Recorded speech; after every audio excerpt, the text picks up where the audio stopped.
There's this idea out there that to heal from trauma, you need to feel your feelings. And some people will encourage you to feel your feelings and explore your feelings and trust your feelings. But when you have PTSD from childhood, the problem isn't always that you don't feel what you're supposed to feel. More of the time, I think the problem is that you do feel your feelings too much. They get overloaded. And I can show you how to reel that back into a healthy balance. It's called emotional dysregulation, and in my opinion, it can do even more damage than being out of touch with your feelings. Your life can get dominated by your emotions. Are you familiar with that feeling? Your relationships get dominated by your emotions. Your career gets dominated by your emotions. And being so emotional, like having feelings that are inappropriately intense by most people's standards, or when you get emotional at inappropriate times, that's not something where feeling your feelings is the solution. In my view, emotional dysregulation really is kind of like a wrecking ball or like a tornado that spins around and wrecks everything in its path. Where's it going to go? You don't know. It just sort of comes up out of nowhere and boom, starts destroying things. Sometimes emotional dysregulation goes in the opposite direction, and it just sort of like it's like a light bulb, where all of a sudden it glows really brightly and then goes out. It's dark. There's nothing. You're not feeling anything. Blazing light, nothing. With complex PTSD, what is often a symptom of emotional dysregulation is that flatness after a big outburst. So you might be familiar with some of those patterns. Feelings go out of control. They're coming out in bursts. They're out of proportion to what's going on, or at an inappropriate time, like crying at work or having an angry outburst at your internet provider when you're on a customer service call. And it also refers to going flat emotionally. So it's dysregulated. It's just like not kind of in the middle area that would be appropriate or normal or comfortable for human communication. So big spikes, nothing. But either way, when your feelings are dysregulated, you might say and do things that only overwhelm you further.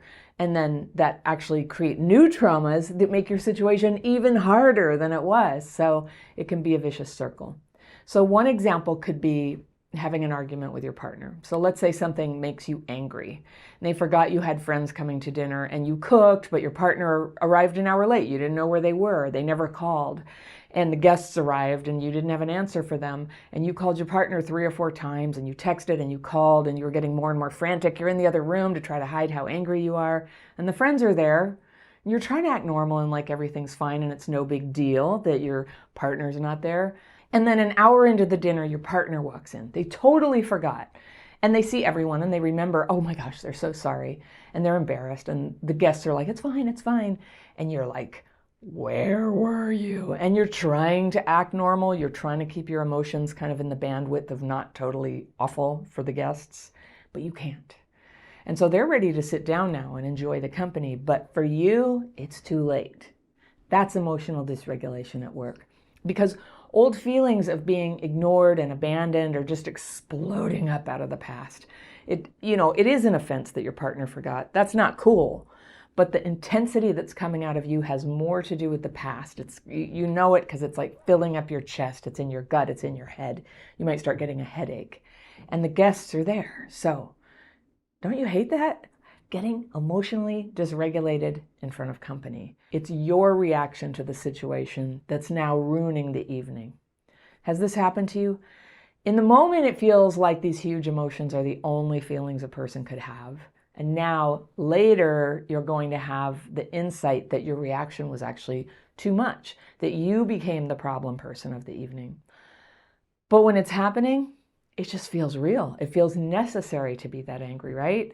It's moments like this when maybe you've said things you didn't mean because now you're not just dealing with disappointment and hurt, but you're believing that nothing's any good because you know what's driving you at that point? Shame. Just the old shame of like that old well of anger and emotion came up and kind of blasted out. There's like this point where, it's feeling really real and you get so mad and then it blasts out of you. And that often sort of triggers you to start recovering and coming back to reality from like, wait, it's not really that bad. So then the shame comes in and you feel worse. Then you might feel a need to check out. You go flat. You can't apologize, everything. Well, this is how friendships fall apart. This kind of thing is how it falls apart. And it's not your fault you got this way. This is a really common and normal response to having grown up with trauma. But of course, we all want to work on it and learn to handle it even better. Even if your partner is used to this kind of behavior and they stick around, this kind of conflict that doesn't feel realistic, that feels overblown, it'll gradually drain away love and trust and close off connection that otherwise would be getting deeper and getting sweeter over time. So that's another way relationships get destroyed. So this is what I mean when I sort of give the side eye to the idea that what we all need is just to feel our feelings, or you just need to grieve, or you just need to get in touch with your anger. Like, that's not always the best advice for everybody. It's not always what's needed. For some people with CPTSD, what's needed is to self-regulate and get more control over emotions, and to have some tools in your tool belt to know how to do that on the spot, even before you really know what's going on with you, even before you've been able to process or talk through what happened. Just when you realize, like, uh-oh, I'm going over the top, how do you pull yourself back? Because that's how you can make a positive change for the better.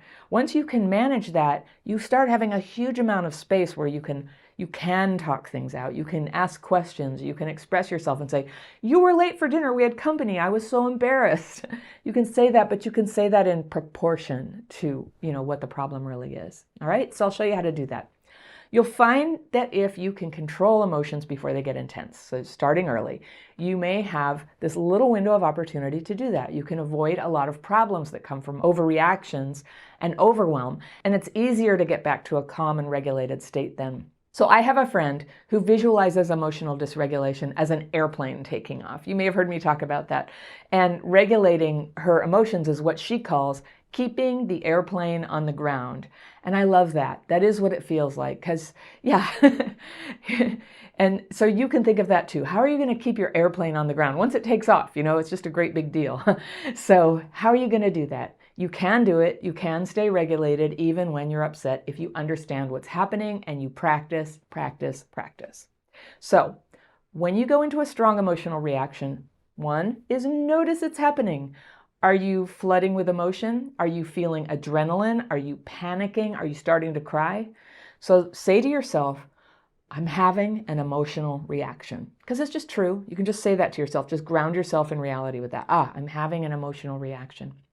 So another thing you can do is slow down the interaction. Just get it way slowed down.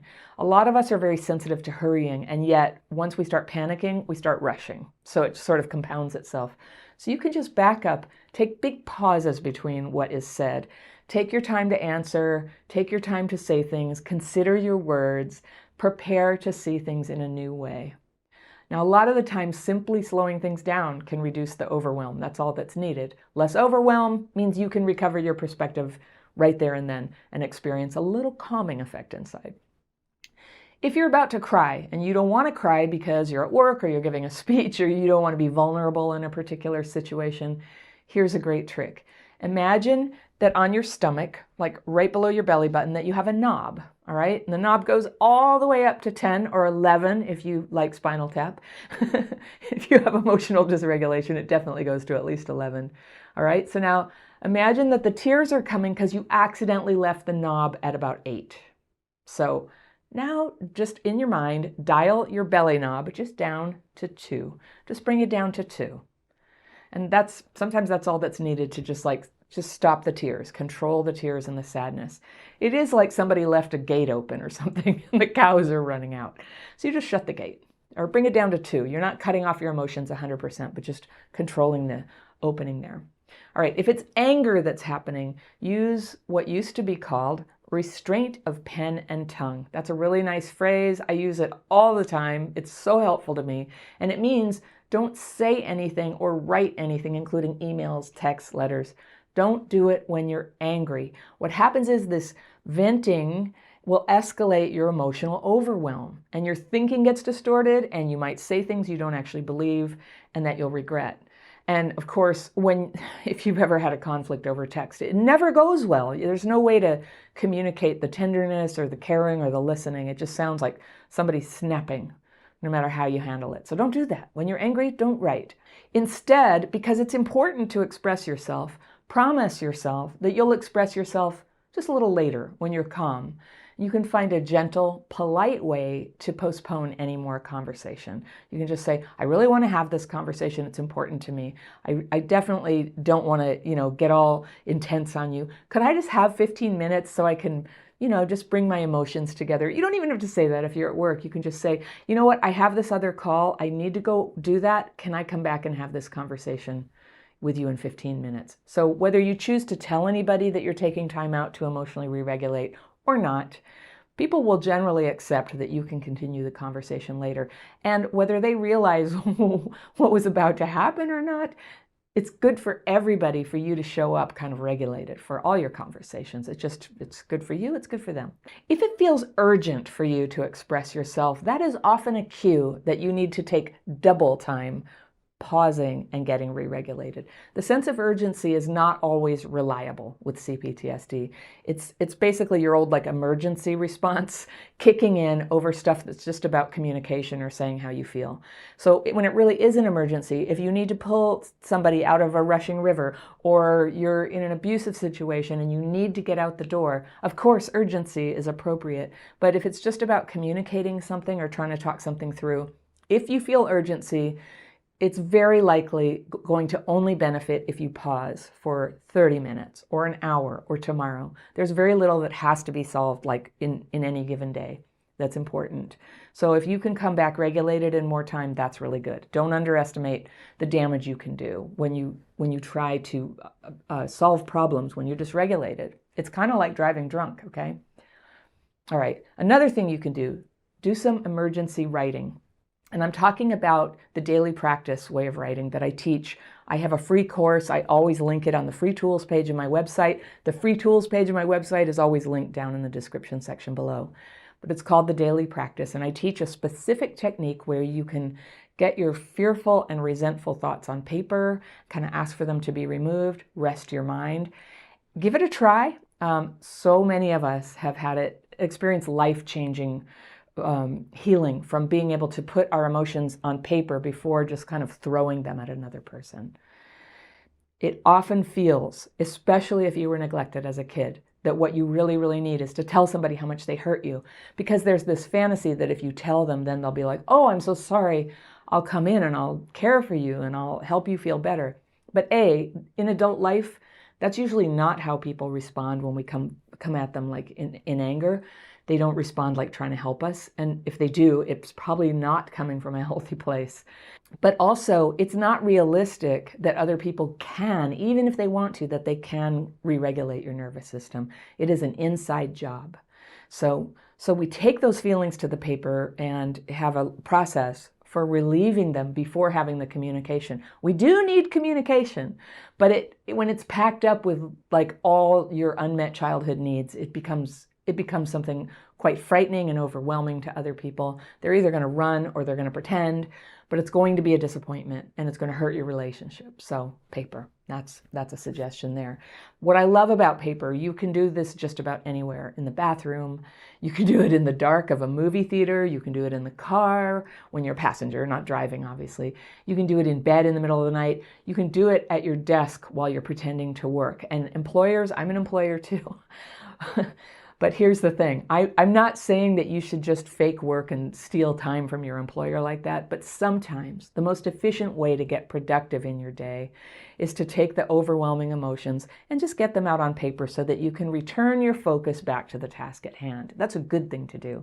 It's definitely better than having an emotional meltdown too. All right, another thing you can do is get some hard exercise to kind of rinse all those stress chemicals out of your body.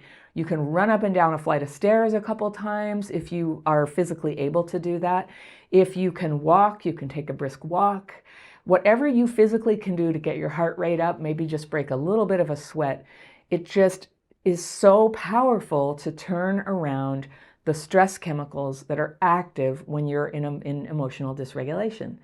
And sometimes you can come at emotional dysregulation through reason. Sometimes you have to come at it through physical action.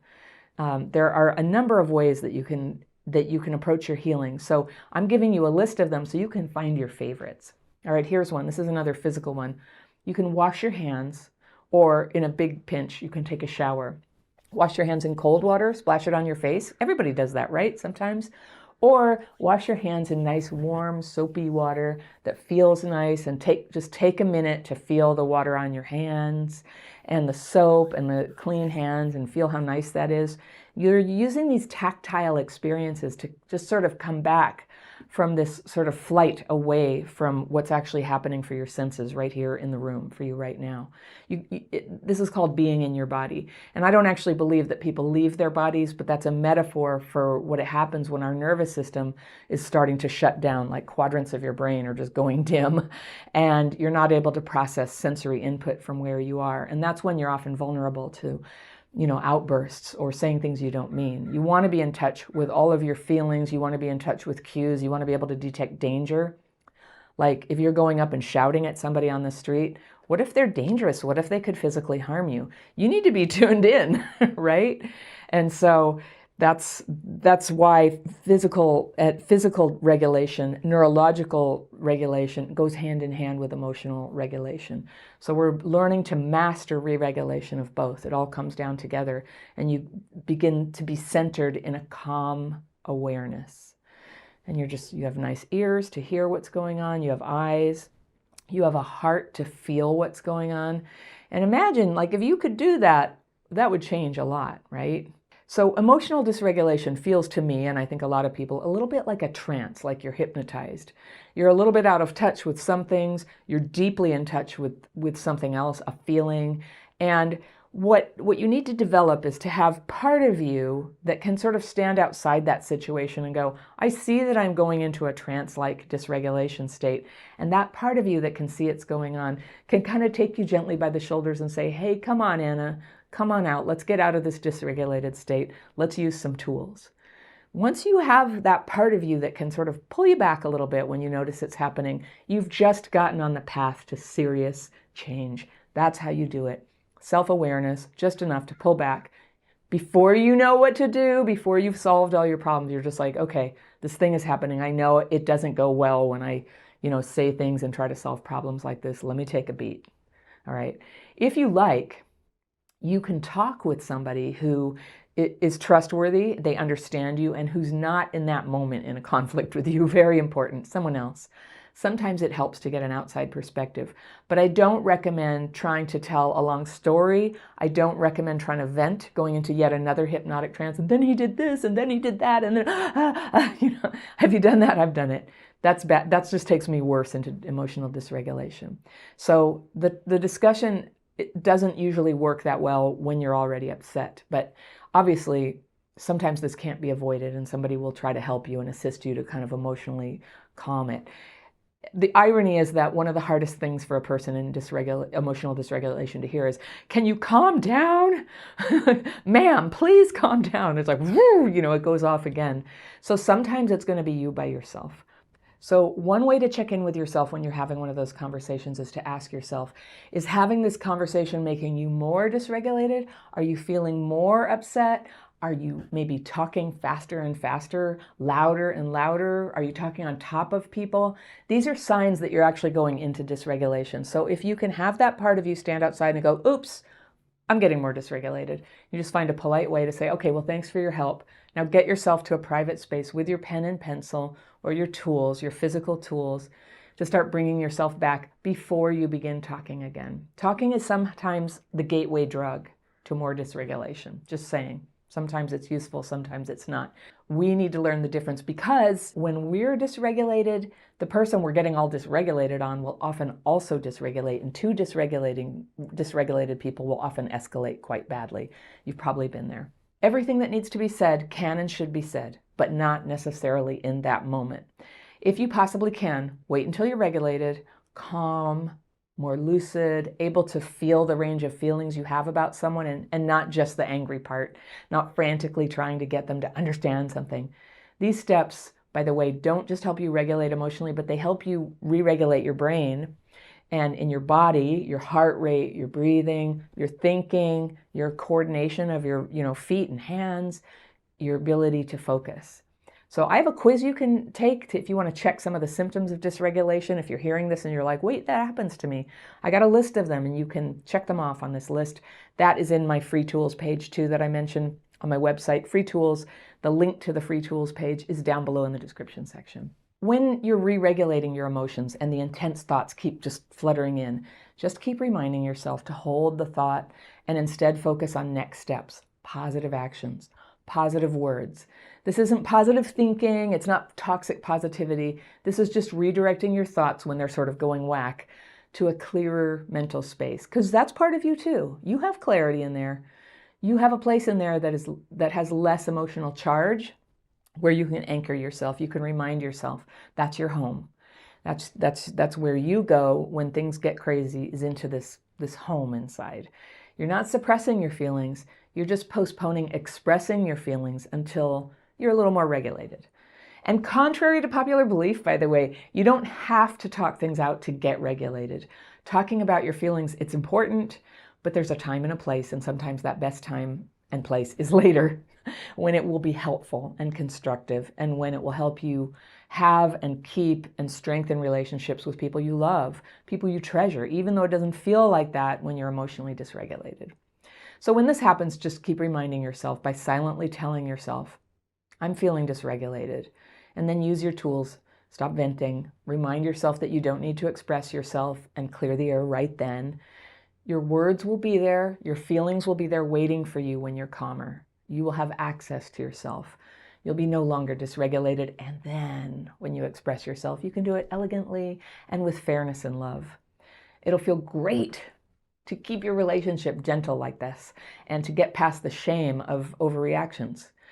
And then you can enjoy the way that your connections with other people, rather than getting ruined, begin to get nicer, deeper, stronger over time. How do I differentiate what's emotional dysregulation due to ADHD versus childhood PTSD? I'm not sure I have a good answer for that, except that if your ADHD has been addressed by a doctor, follow those instructions. Some people have never really been diagnosed with it or treated for it, which might be fine. It might be fine, but it's kind of like the word we casually use for having difficulty focusing, which also happens to be a core symptom of complex PTSD. And let me just say right here, you'll hear me say those two things back and forth. Childhood PTSD is a casual term for complex PTSD that started in childhood.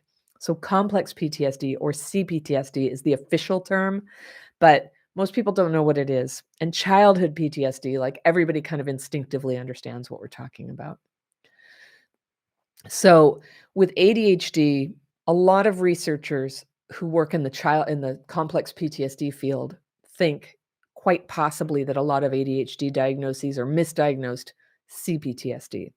Here in the United States, where I am, they don't even yet recognize complex PTSD as a thing in the manual. Like, it's talked about, but it doesn't have its own code in the manual. And they're debating right now whether to lump it under regular old PTSD or borderline personality disorder, which it truly isn't. CPTSD, the beautiful thing about it is, the difference between regular old PTSD, that tends to come from one event or an intense period of trauma that in some people will set off these symptoms: flashbacks, difficulty sleeping, nightmares, emotional dysregulation. Complex PTSD is PTSD that comes from trauma over a long period of time, like growing up in a home that was abusive or neglectful, growing up in a terrible neighborhood, going to a school where you were bullied like year after year. It's complex PTSD. And when it happens when you're a kid, it has specific neurological effects that are unique.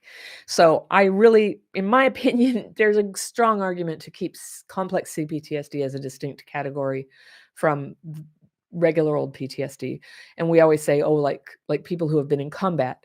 Now, people who go to the military in the first place have a higher than average rate of childhood PTSD. So some people have both PTSD and complex PTSD. And I'll tell you, for me, my childhood was traumatic, and the symptoms were somewhat contained for a long time, until one day when I was just about 30, I was attacked on the street. My mom died, and a guy broke up with me, and all that trauma at once gave me PTSD, like present time adult PTSD.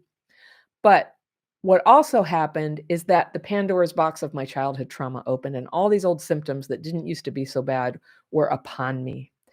And I got very, very dysfunctional all of the sudden. And I really needed help to get out of it. And that's when I learned about the daily practice. Initially, I was trying to get help for that through, conventional therapy, going to the doctor, and it was minimally helpful. It wasn't helping the primary symptom, which was profound dysregulation. Profound dysregulation. What's dysregulation? If you're new to the channel, it can be emotional, where your emotions are too much or totally flat. It can be neurological, and that can feel like you're discombobulated, you're numb, you're feeling clumsy, you're feeling spaced out. Have you ever driven somewhere and you just kind of like couldn't remember the part? Like, I've had this before. I live near San Francisco, and you drive across the bridge for 10 minutes to 2 hours, depending on traffic. But sometimes driving across the bridge, I'm in San Francisco and I'm like, I just don't remember being on the bridge. I just don't remember it. So I was kind of like checking out during that time. I could still drive. I must have driven okay. I'm still intact. Or I've driven away from the gas pump with the spout thing still in the car before, when I was very, very dysregulated. But dysregulation can also affect your cognition, your ability to think and learn and remember. It can affect your immune system. It can affect your hormonal system. It changes how your body interacts with food. It changes your reproductive um, cycles. It changes it changes literally everything in your body. I can't think of anything it doesn't change. We'll find out if there's anything it doesn't change. Trauma is a leading cause of bad health outcomes. It's associated with cancer, diabetes, heart disease, dementia, obesity. I've been talking a lot about the weight gain. Traumatized people often kind of tip over into a sensitivity to carbohydrates like flour and sugar. That's what bright line eating is about. It helps with that. You can heal that sort of hormonal dysregulation around your insulin and leptin that changes that insatiable craving and hunger that happens with overeating. So dysregulation is a big part of it. Dysregulation produces ADHD symptoms. Is it actual ADHD? I don't know. It's some people, I'm not a doctor, but a lot of people who are, and who are researchers in this area and who are therapists, think that the diagnostic criteria are not clear enough that you could really say that anybody diagnosed with one or the other, that was a definitive diagnosis. So maybe if it makes sense for you to keep an open mind about what it might be, that would be good. You could do more research. You could get a second opinion. And whatever you do here at Crappy Childhood Fairy, we're working on the symptom of not being able to focus or pay attention. And these techniques are used by people who have ADHD, who have autism, who have CPTSD diagnosed or undiagnosed, who have borderline personality. You can use these techniques to calm your symptoms no matter what the diagnosis is. The proof is in the pudding. Does it help you feel better? Does it help you think better? Does it help you connect and feel present again? So that's the thing to look for. I'd say give it a try. Anybody who wants to try the free course, if you want to go deeper, come be a member. Sasha asks, what's the difference between dysregulation, dissociation, and what was the other? Emotional dysregulation, and what are the signs of being healed? So I'm happy to say I can cover this briefly, and I have videos where I go in depth about this. One of my favorite videos I ever made is called um, "What It Feels Like When You're Healed," and I think it came out in April or something like that. So, yeah, if you go into my YouTube channel and put in the search bar "What It Feels Like," it's possibly what healing feels like. Um, I wish there was an easier way to share links with you, like on the fly, like that. But there's a video on what it feels like. So, emotional dysregulation is when your emotions are going out of proportion. They're too big, they're too small. And some people have that without CPTSD. It can happen to people who are merely drinking, right? Somebody in a bar gets insulted and they're, "Rah!" Okay, that would be emotional dysregulation. It's not just CPTSD. When we say like neurological dysregulation, it's a slightly different thing. It can be related to emotional dysregulation, but that's where brain waves that are normally working in our brains have different parts. If you could see an EEG, you'd see wavy lines, everything goes in waves, and they would sort of have a certain harmony and synchrony to them. And when we're dysregulated, and to me, dysregulation feels like this. They just they're going like, yeah, they're not in harmony anymore. They're not communicating with each other properly. And it's not just, brain waves are not just this thing. Your brain is what's telling your hormones and telling like adrenaline, like estrogen, like hormones that trigger better blood flow when you're healing a wound. All of this, all these processes of your body are governed by systems that are run by your nervous system. It's governed by your nervous system. And so we see that people who had a lot of childhood trauma have this incredibly out of whack rate of chronic diseases like diabetes, cancer, heart disease, uh, obesity, reproductive disorders, but also learning problems, memory problems, dental problems. I mean, it's like so many, like practically everything, right? So how can your body? Why would we get diabetes from trauma?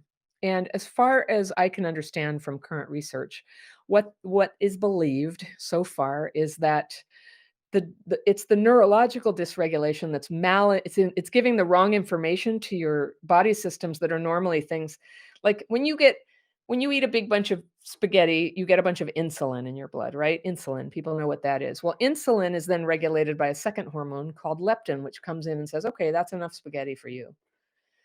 If those things are out of whack, and that's what bright line eating is about. If leptin isn't coming up and telling you you're full, you're going to eat spaghetti until you burst, right? And that's how we get overweight. And carbs have a way of sort of and carb abuse, I would say, like just eating way too many carbs for your body can lead to those two. For example, being out of whack. When a person is morbidly obese, whatever that criteria is, I don't know, a couple 100 pounds overweight, I'll just say one piece of research I read. This applies to many people, but the thing that I read was about women who are morbidly obese. 80 they've been sexually abused. What happened there? Well, they used to say, "Oh, you're just trying to avoid sex, you're trying to protect yourself." And I bet that's true for some people, but I don't think it's true for everybody who's overweight.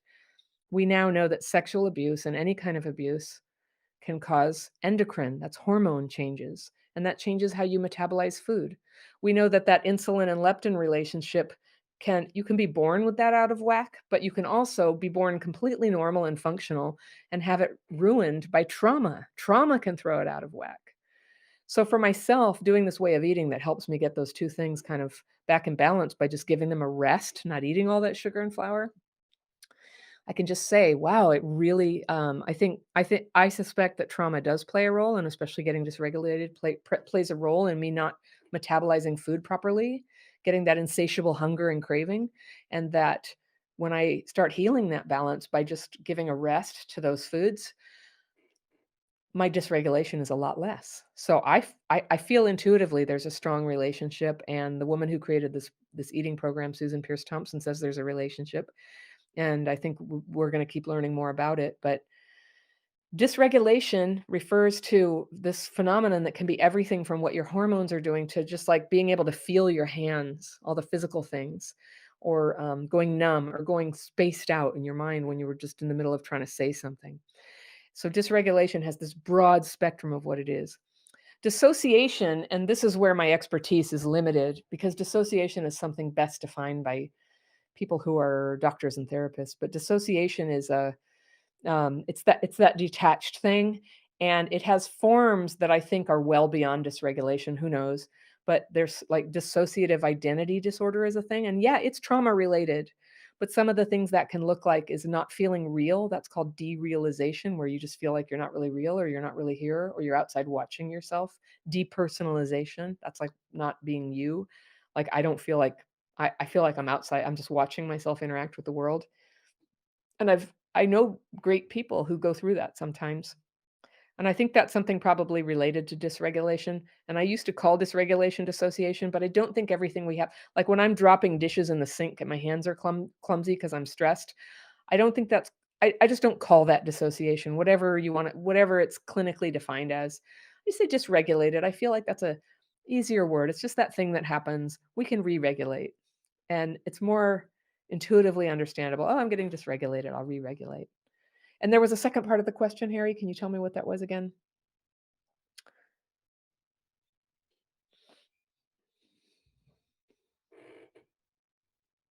Ah, okay. So I have a list of like 20 things on this. There's even a download for it. And if you take the Healing Childhood PTSD course, it's got that list, the signs of healing. But I'll just kind of give you some highlights that come to my mind thinking about it. So the signs of healing are that you begin not to go into an emotional freak out every time something is disappointing or threatening. You begin to feel confident that you can calm yourself when you do feel freaked out. You begin to have enough presence of mind to separate yourself from situations that are either unsafe or too triggering for you to handle gracefully. And you develop the confidence and the knowledge to just say, I need to get off the phone right now. I'm going to call you back later. Or will you excuse me? I need 5 minutes. Or to step away into the restroom and write your fears and resentments without telling anybody that you're, you know, needing to do that to come back and continue the conversation. So you start to take like smart, wise action to pull back, to restrain what you're saying, what you're texting people. You stop lashing out when you're in the mode. You begin to recognize it's happening to me right now. I'm going to pause and I'm going to use my tools. And there's fruit that comes from when you can begin to do that, as you begin to have a natural desire to solve problems in your life. You begin to have a natural awareness that you can handle. It's not terrifying to you to realize people you've hurt. And you get, and that again, that natural desire to try to set things right. Your conscience comes back online. Your ability to know how you really feel and to say how you feel, to risk people not liking you, starts to come back online. At the same time, your ability to not say what you think at times when it doesn't serve anyone. And, in crappy childhood fairyland, like we don't talk about politics, for example. There's plenty of places to do that, but it doesn't serve us to bring up stuff that hurt, brings up tears and division and terror in people. And it's lovely to have a safe place where that doesn't happen. So that's also part of restraint of pen and tongue. I don't need to tell people my opinions about everything. I just want to be here, in my crappy childhood fairy community, and I can give you opinions about things that you asked for. And other things that happen is you become conscious and compassionate towards other people. Forgiveness is a natural consequence. I've never had to force forgiveness. I can't force forgiveness. A few other things I can't force are acceptance or gratitude. I'm no good at that. Like when I'm not having gratitude, acceptance, and forgiveness, it's like, meh, I can't. But but as I heal, the less I have fear and resentment. When there's no more fear and resentment, there's not really any problem anymore. And so you just there's some people I stay away from them, but I'm not so I don't know. I used to try to forgive people as a way to trick them into thinking I was a good person. Sometimes. Or I used to try to apologize to people as a way to get them back into my life, but I didn't really understand how I had hurt them. And what healing has allowed me to do is start to sort of see and navigate like, what happened here? What part was my responsibility? You know, what part do I feel like I did wrong and what part can I let slide? And to have enough like courage and character inside to go to that person and apologize for what I did and not get into a fight with them, not bring up everything they did because they always did stuff. They always did. It takes two, blah, blah, blah. And sometimes I just want peace with people, but I also have the courage to cut off people where I just realize this is not good. And that used to be really hard for me too. That used to be hard for me to do. So those are some of the signs of healing.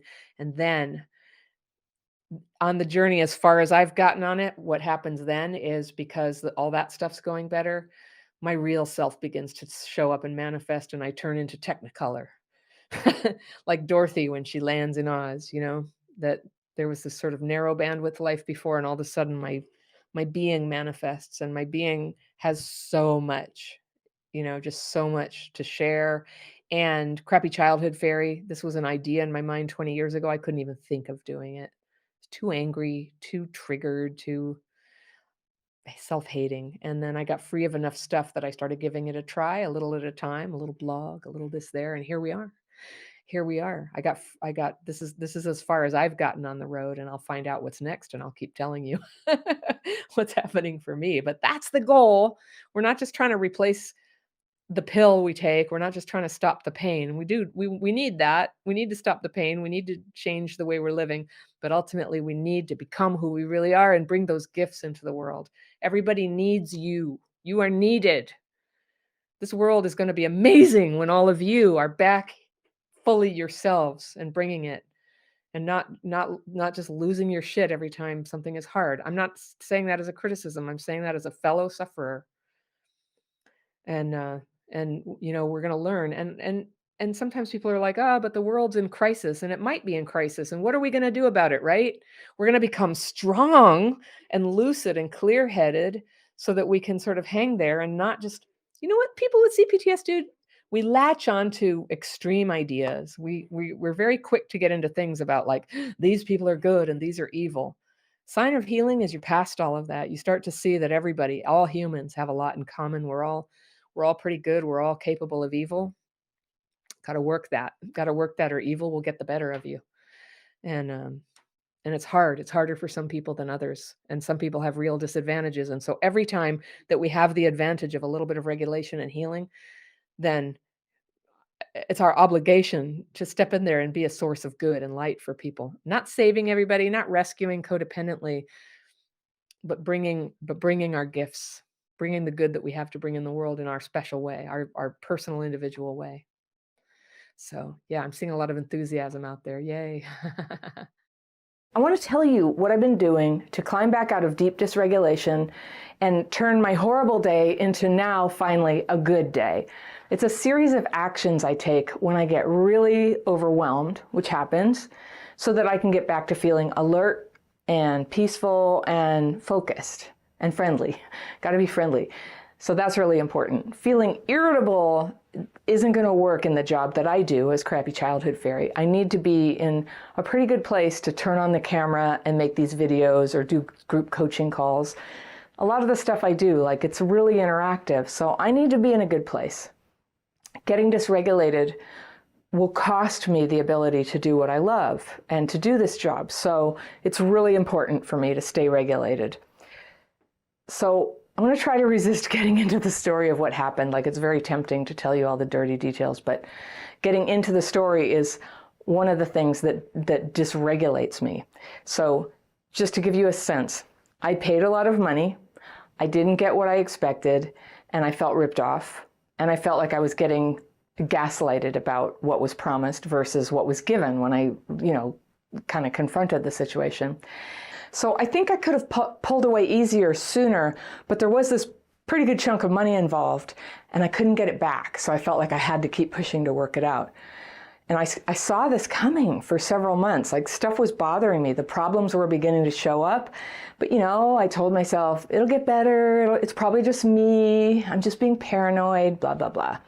Sometimes I really do make a mountain out of a molehill, so I do have to watch for that. It wasn't crazy to try to check that suspicion that I was being manipulated, right? Not crazy to check it, but I would have been okay if I had found out, like, no, I was just overreacting. Well, I was.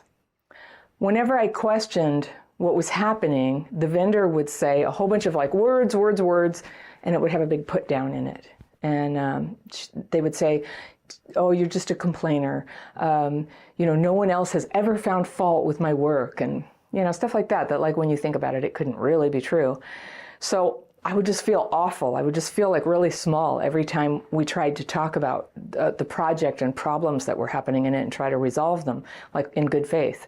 So I hung in there, and basically until I kind of blew. I just blew. So that right there, raising my voice at someone, never feels good. And yes, everything was dodgy, and yes, they were putting me down, and yes, they were kind of BSing me about my concerns, and that's a bad feeling. But yelling at someone is even worse for me. I mean, if I were like in a situation where I was getting mugged or something, yes, I'd yell, but just like trying to transact business or have a cooperative, conversation with somebody, if I'm raising my voice, I'm basically losing control of my self-regulation. So if anything is going to push me into a dysregulated 3-day or more productivity crash, It's being ashamed of how I acted. And that's what happened. So this is what I do when I'm in that dysregulation ditch like that. And it works. It really helps to get that horrible pain and dread out of my mind and to start feeling like I'm here, I'm good, and I'm going to keep going. So number one, I talked about it. I talked for like 10 minutes, and my husband will probably tell you that I talked for much longer than that, and he might be right. It felt like 10 minutes to me. I went and found him after I got off this terrible phone call. He was like looking really stressed. His eyes were really big. He had overheard my side of the conversation, and he was really worried like what was going on, what were going to be the consequences of what he could tell was a total like breakdown of the professional relationship. So I filled up with fear that he was going to think that I'm the problem. He wouldn't back me up. He wouldn't believe me. And of course, I felt like I had to explain, my side of the story. But here's the thing. He's like most people, and someone, ranting about something they're angry about is really uncomfortable. And I know that about him. And I was able to finally get out of the story and just feel the hurt and anger and shame that I was feeling. And then I did the second thing. It wasn't planned, but I just started to cry. And there was a time in my life when I used to cry every day, but now it's kind of rare for me to have a big cry. And I gotta say, it feels so good. I just stopped talking about it, and I sat with my husband, and he hung out with me for a while I just cried, and I couldn't stop. I'd stop, and then I'd start again, and I was just sobbing. It was just like there was so much built up. And he was saying, nice things like, it'll be okay, you'll figure this out, we can just let it go and put all this behind us. And he didn't at all jump on the bandwagon of, venting with me like, yeah, because I was like, and then this happened, and then this happened. He didn't jump on. He just was like attending to my emotional state. That's pretty genius of him. It helped me to come back down. Because of my CPTSD, when I feel that bad, I need to shift gears. It doesn't feel good for me. I'll kind of like amp myself up if I'm like really upset about something. So this is the third thing. I stopped venting. I stopped talking about it, even though when you're doing it, it feels like it's helping. It feels like, it's helping, and it'll help all the way if I could just like keep talking, but that's not really how it works for me. And you might feel the same way. It just ratchets up the negative emotions. Some talking is necessary, but like to go on and on, not good. And I know that flies in the face of a lot of what, you were taught, what I was taught, but talking is not the only way to turn around a terrible experience or to, stop feeling so bad about it. Talking is usually part of it, but when you're quiet, this whole new depth of feeling can happen when you get off that like spinning wheel of the story, what happened, what they did, and then I did this, and then they did that. The story is mesmerizing. It builds, and when you switch gears out of the talking, it can give you that pause that lets you come back into your body, back into the present moment, back into calm or calmer. And it's a lot easier on other people when you're in a calm, kind of sad or angry state than when you're, in a very intense, like your voice is shrill, it's up there, you're loud, and you're trying to escape the feeling with a lot of, noise and fire, right? So just bring it down by not talking about it, just being with it for a minute. You can try that. The fourth thing was I had some tea and some food. And basically, anytime someone yells at me, I'm going to get dissociated for a little bit, really out of myself. And I'm definitely not going to get any creative or like, high intellectual work done when I'm in that state. I need to come back down first. So I might as well just like accept like, this is where we are, stop the project underway, and have some tea. And if nothing else, just like the tactile experience of tea, holding the cup. Look what I have. The Krabby Childhood Fairy Cup. I can have that, and it's, that's actually warm in here. I have tea in here. And you have this sensation of the tea, and it brings you back out of the bad dream that you're sort of projecting into, and back into your body, back into real time. And, many of you have heard me say, you're never really out of your body. It's a metaphor for being kind of dissociated, just not present, not able to feel yourself. So that's what everything feels like for me when I'm really dysregulated anyway. The fifth thing is I write, and I write my fears and resentments. I teach that in my daily practice course that I'm always talking about. Forgive me, but I just have to. This is the main technique that I use, to be okay every day and to re-regulate, to basically, over 28 years, I've taught myself to sort of get regulated and stay regulated. I still get dysregulated, but I know how to come back pretty quick. So it's a really nice practice to have. I've taught it to now hundreds of thousands of people. If you want to learn it, it's always down in the description section. It's on the free tools page of my website, and I think it's a standalone link down in the description section. So it's a specific technique to get the fearful and resentful thoughts out of your head and onto paper so that you can release them. There's so many levels that it's helpful on. For one thing, you're expressing yourself, but writing is tactile, and it's a way that you can express those emotions without re-traumatizing yourself by verbal venting. That's not always what you need. For a lot of traumatized people, talking about hard things is really triggering. It will re-trigger the trauma. But we do need to express ourselves, and if I want to, I can always read what I wrote or talk to a friend who I trust who also does these techniques. I can do that later. But in the moment, just writing starts to let that like toxic air just out of my mind. And when you can put fear and resentment out of your head onto paper, you can give your mind a little vacation. And these negative feelings, they can't control you like that when you're ventilated like that. And they otherwise would have. I've spent a lot of my life before I learned these techniques just throttled by my negative, my fearful, my resentful thoughts. So that's what resentment's like. Your mind is locked. So the next thing I do, and I never feel like it when I'm upset, but I go outside. I move around a little bit. I take a walk. I pull some weeds. If it's daytime, getting out into sunlight really helps come back into present time. I walk. I don't talk or I don't listen to anything when I'm on a sort of like, therapeutic re-regulating walk. I look at the plants. I look at the houses. I look at the cars. I smell the air, and no matter what my mind is thinking, my nervous system is just straightening itself out. It's just kind of aligning with reality out there, and that feels good. Our nervous systems love to use the senses to see what time of day is it? Where am I? Which way is up? Your nervous system loves that. It loves to feel the weight of your body when you walk or sit. It likes to use proprioception, feeling yourself in space, and sometimes to help me feel myself in time, I remind myself, what day is it? I say the date out loud to myself. Just walking around the neighborhood, chatting away to myself. Well, not very much. Because when you're in a bad dysregulated state, you don't know what time it is, do you? Time just starts flying away. It's a big blur. You're in no man's land. So there are all these good things to come back into present time, into your body, and out of the, torrent of thoughts and feelings that are just flooding you. But they're now a memory, right? They're not a current danger. It's not a threat. So present time, safe. When I can, and this is number 8, I get back to work. And sometimes I can only do, some no-brainer tasks for a day or two. There's always a lot of no-brainer work for me to do.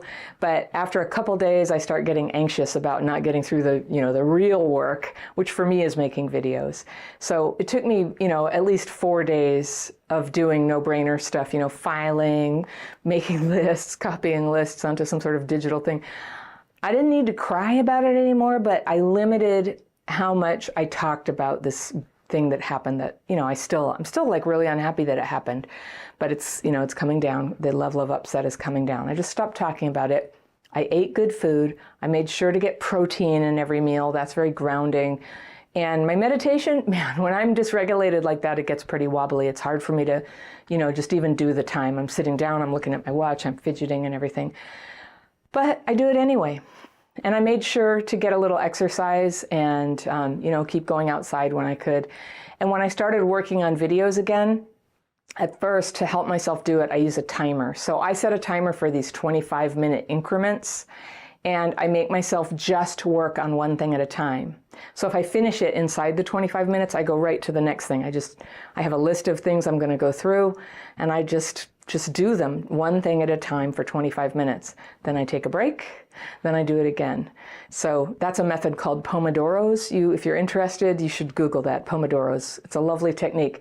Often if I am blocked and I just can't really get started on anything, one Pomodoro and I'm just like off. I can just keep working for hours. It's nice.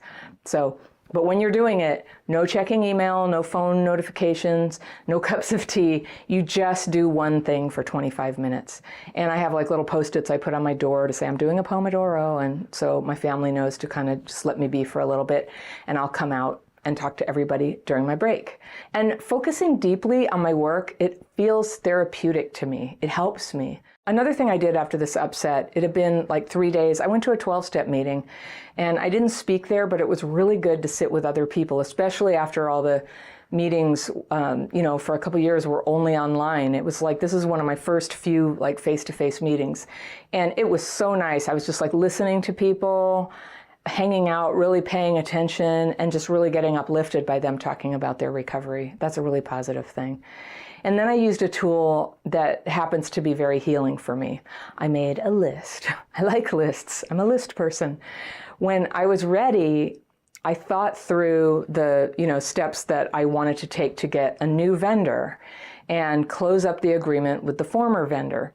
And at some point, I might apologize. I'm certainly willing to the vendor, who I had the blow up with. I don't know yet. So far right now, I'm not clear if I need to do that, and but I'm going to be open to it. I always, I use my daily practice to surface. Like if I see what I need to apologize for, the minute I see it, I will do it. So I feel okay about how I'm interacting right now, and it has, we're peacefully, working through some completion, of the project. So the blow up that happened, and this is kind of normal for me, it kicked up a lot of old hurts, and it's tempting when I'm in that hurt place to really dwell on a whole variety of bad things. I can just get very negative and sad and boring. And one strategy that's underrated is just catching yourself when you can and just not going there. So I make myself, if I notice, I just start going, oh yes, and then there was that time, when everyone turned against me. My favorite old bad memory. I have a few, that I just gravitate to when I'm sort of in a low state. When I'm worn down, I'll just sort of gravitate to these unpleasant memories. They're not going on now. Everything that can be done has been done, but they're just kind of like a magnet for my negative thinking. So if I go there and I'm consciously working to try to get re-regulated and back in the saddle, if I catch myself thinking about those sad stories, I just make myself think about something else. And it's weird because I think there's kind of this zeitgeist where people go, oh, you should never do that. It's like, you totally should do that sometimes. There is definitely a time and place to just like think about something else. And so I have kind of some happy memories that I like to think about. And I have a new one that I added to my collection. And it was when I was on vacation last month and my sons and I were swimming in the ocean together. And it's just like this really happy memory. We're swimming in the ocean. You know how when you're in salt water, it's really easy to float, and we were talking and floating, and I just had this moment where I was like, gosh, I'm so grateful for these guys, these kids. They're not kids, they're men. I'm just so grateful they came to be my babies. Just really grateful about it, and proud of them, and I love them, and I always feel really at ease with them, like we really get along. So that's just a good feeling that I remind myself to visit. Why not? I sure have done that with negative memories. So dwelling on the good memories is positive. So number 9, this is the last one. This is my secret power tool for feeling better. If you really want to have a good day, find something kind that you can do for somebody else. And then if you really want to double down on it, do something kind for people where they don't know that you did it. If they find out, then in this game, you forfeit, you don't get any points. And if that happens, you have to find another secret good thing to do. And the reason I say this is because if there's any chance that you're going to be thought of as a good person, it's kind of tempting to do it for that reason. And it can pollute the benefits that you're going to get from just doing a kindness for someone. So the reason you're doing this, just to be honest with yourself, it's for your own happiness. And if it helps someone else, hooray, you just did something even better. So here are some ideas that you can do. You can call somebody who you know is having a hard time. You can put your neighbor's empty trash cans back in their driveway after the trucks come. Or you can put some coins in someone's parking meter if it's expired. That's an easy thing to do. This was one of my favorite ones. I've done it. I've had it done for me by strangers. And ever since the pandemic, we don't have toll takers on the Golden Gate Bridge. But what people used to do here in San Francisco is strangers would occasionally just pay their own bridge toll, and the toll for the person behind them. And so you'd get up there with your money out and they go, no, this person already paid it for you. So it's true, it's not anonymous. Anyway, now it's all done like digitally and with cameras, and it's kind of like we have to find a new way to do a secret little good deed for people. So we're thinking about it. If you can't afford to pay somebody's bridge toll or parking meter, you can always give them a kind word. You can just say, you know, I really appreciate you. You can compliment them. You can say something that's true and be real with them. And sometimes that makes you very vulnerable. But it's important that it's something they really deserve, because that's also lifting you out of everything's so terrible to, gosh, you know what, this person who is in my life or has crossed my path, like they're meritorious. I see it. They've done something good, and I appreciate that. And it's always good for us to be exposed to other people's virtues. When we see them accomplish something, be a good person, it uplifts us naturally. So you can always just pay a compliment, you can acknowledge them, and just give that to them as a gift. When you do that, you become an agent. You become more than yourself. You become an agent of good. You're working in the service of the good, which is really what you're made for. It's not just to, like, you know, eat food, go to sleep, watch TV, keep thinking of something else to do. You're made to be in the service of good. If nothing else, doing this, allowing this to be a big part of your life, it keeps you busy, keeps your mind off your problems. Everybody has problems, they never stop, but it's more than that. You're actually taking a little suffering out of the world. And someone once made you suffer, but now, instead of passing suffering on, you're taking suffering off of somebody. You're reducing it for them, expecting nothing back. It's not manipulation, it's not codependent, and it's not selfish. You're just shifting gears. You're changing how you see this and what's your role in the world. Getting out of suffering and into a cloud of kindness. And you turn around one day and you're going to realize that now you're having a good day. And that's how to turn a bad day into a good day. It might take some days, but it will work if you just keep putting one foot in front of the other. What is the biggest, most overlooked trigger for CPTSD symptoms? It's one that happens all the time, and it's a trigger for a lot of people, not just people with CPTSD. And it is hurrying. Hurrying is so normal, right? We all do it. We do it all the time. But when you have CPTSD, hurrying very easily turns into overwhelm. And though you probably think, well, it's not possible to live without hurrying and getting overwhelmed, there's so much to do, right? If you're hurrying when you're like doing your job or caring for your kids, it can trip you up and sabotage the most important things in your life because dysregulation, right? I'm Anna Runkle, also known as the Crappy Childhood Fairy, and I gotta say, I think hurrying is a massive trigger that nobody talks about. I have it bad. When I hurry a lot, because I'm always trying to do a little bit more, I bite off more than I can chew, it gets me very, very dysregulated. Now, if you don't know about dysregulation, in a nutshell, this is a sort of a core symptom for adults who had trauma as kids and others. Everybody gets dysregulated sometimes. Most people can re-regulate fairly quickly. CPTSD means we get maybe more dysregulated and it's harder to come back. And what it is if you do a brain scan, brain waves that normally are sort of operating in sync together are kind of going all over the place. We get triggered by something kicks off an emotion, usually it's not even conscious, and things start to get discombobulated there. It can also affect vital signs. It can affect blood flow. It's no joke. It's something that's strongly impacting the central nervous system, which in turn drives all your endocrine system, your immune system, your heart rate, your breathing, and your digestion, and your emotions, and your ability to focus. So it can be very pervasive, the effect of dysregulation. The trick of healing CPTSD is to be able to go, whoop, I'm dysregulated, I'm going to pull it back right now, and to learn techniques that work for you to get re-regulated. So I noticed that hurrying and getting overwhelmed was such a huge dysregulator for me that I featured it in a major video in my dysregulation bootcamp. That's this course I offer, and if you want to see it, I'll put a link in it below.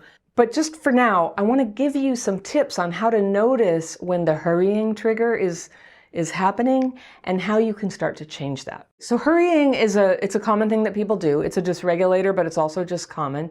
It's everything from trying to get out the door in the morning to driving in a rushed way, through traffic, gotta get there. Or just getting overwhelmed with everything that you're trying to get done in a day. It can definitely strike when you're helping kids or working with other people, multitasking, all that stuff. You start to hurry. It is a very normal thing that we do.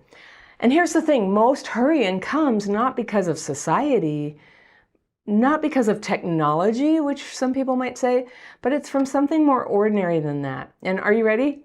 The reason we have so much hurrying is procrastination. It is. We all do it. Not getting up out of bed after the alarm goes off, not getting out the door or leaving enough time to get where we're going. Do you do that? I do. And what's one huge reason we procrastinate? That's right, dysregulation. So it's a vicious circle. Procrastinating, dysregulating, hurrying, dysregulating, procrastinating, and doing it again. So our minds go down that road easily, but our minds love a sense of spaciousness in time. So taking your time is wonderfully regulating. When is the last time that you took a shower and you stopped and you just enjoyed the feeling of the water? Or you brushed your teeth without a feeling of pressure to hurry up? This pushing all the time, it can overwhelm us, and overwhelm all by itself triggers dysregulation. So our minds love doing things with careful attention, but the PTSD in us feels scared of slow, mindful processes because the bad feelings might get in. Do you have that? There have been times when I stopped to think about why I was hurrying so much all the time, and the best I could come up with was that I felt like I was being chased by emotions. And so I gave a name to that feeling, and I call it feeling like I'm being chased by a pack of wolves. And funnily enough, when I sat in meditation and I imagined wolves coming and getting me, like I just let it happen, nothing terrible happened. I mean, there aren't actually wolves. It was emotion, and it might come and get me, and it was a feeling of usually sadness, and at the very worst, I might have a little cry, and then the feeling passes. Like, it's so simple, and if you can let that feeling kind of wash through you, you don't have to hurry so much. You don't have to keep running. You can kind of just take things at a healthy pace for you and for your mind. But for a long time I was running, and I hurried, and in my kind of dysregulation, hurrying makes me start losing my keys, spilling my coffee down my shirt or in the car. So then I end up way late getting to where I'm going.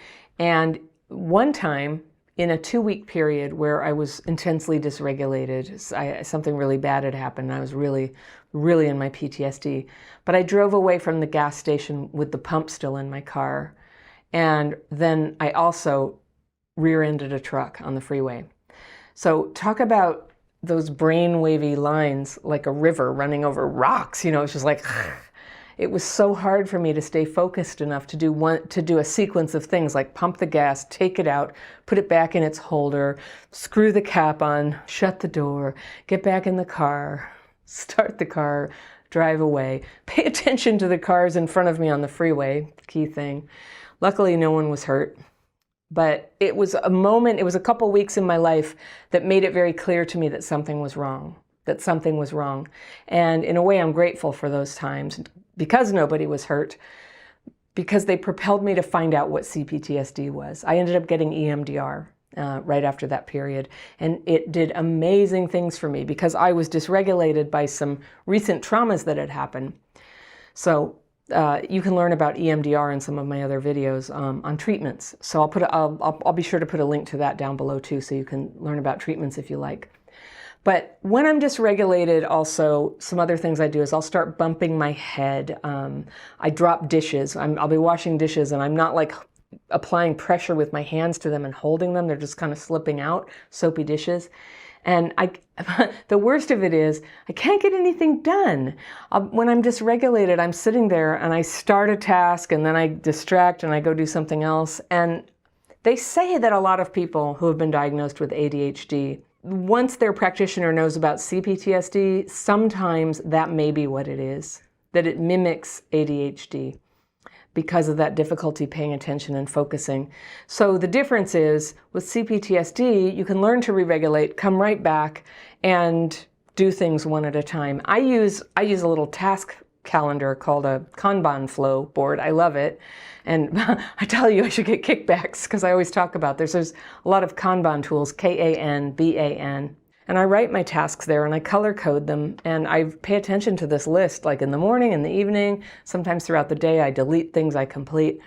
My mind loves to stay on task. It loves order. And in fact, order begets order. So the more I kind of work in a structured fashion, the less dysregulated I get. And so then more time opens up in my day to continue to have creative thoughts or to be in touch with myself or to be clear, like I need a cup of tea right now. I'm really thirsty. Because all that stuff just, when I'm dysregulated, I'm not in touch with myself.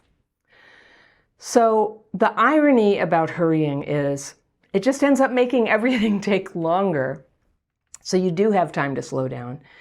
If you are from the United States, you will remember the kids' show, Mr. Rogers. And I've been talking about this again lately. I talked about it in the course on dysregulation.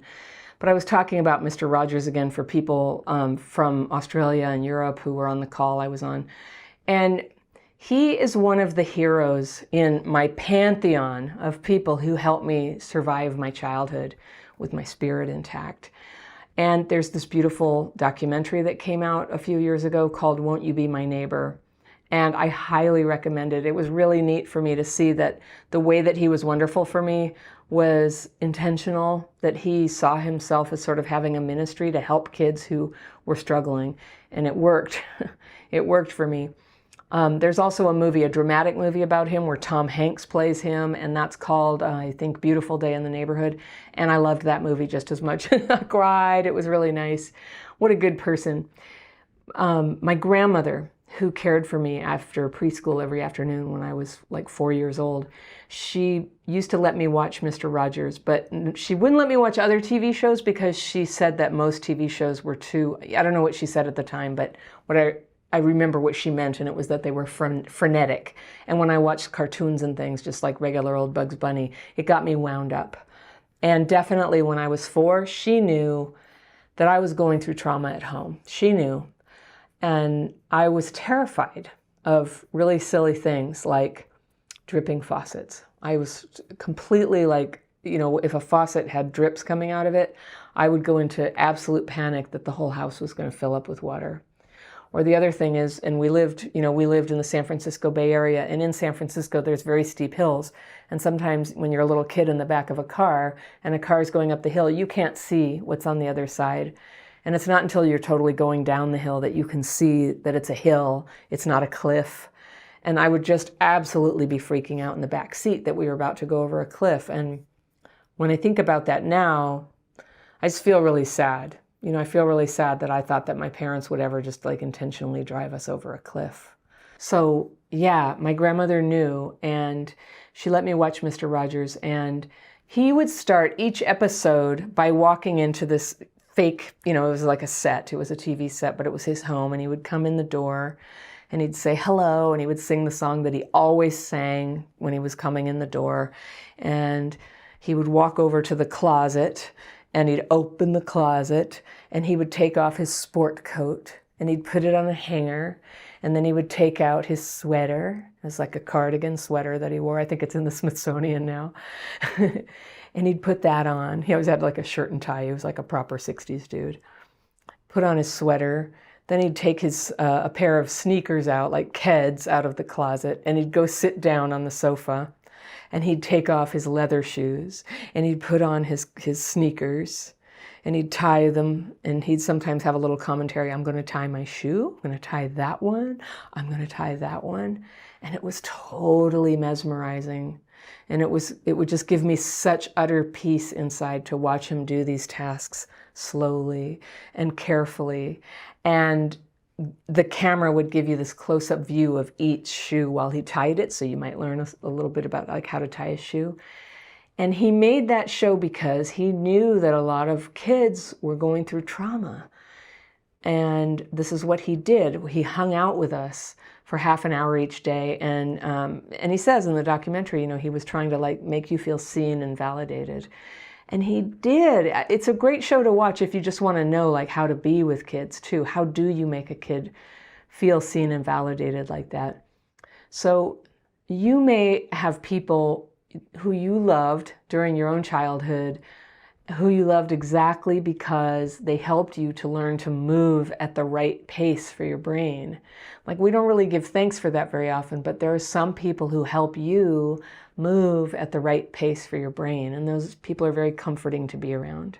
And a lot of people use mindfulness meditation to sort of tune in and drop back into their bodies and slowly and mindfully pay attention to what's happening around them.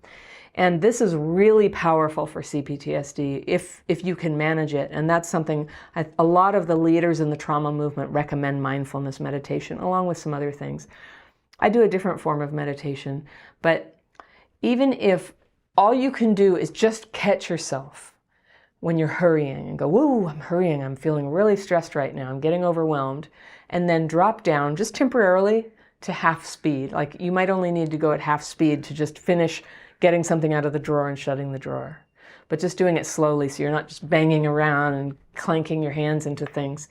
Just slowing it down to half speed, it can sort of send a signal back to your brain to re-regulate, get you out of that dysregulation and back into a regulated state. So if you can learn to do this around hurrying or anything that gets you dysregulated and frustrated, if you can change your dysregulation, you can change the course of your whole life. It's the dysregulation that's at the root of so many childhood PTSD symptoms, including the health problems, including the cognitive problems, including a huge array of health problems. Learning to re-regulate is the number one thing you can do to start healing all these other aspects of your trauma.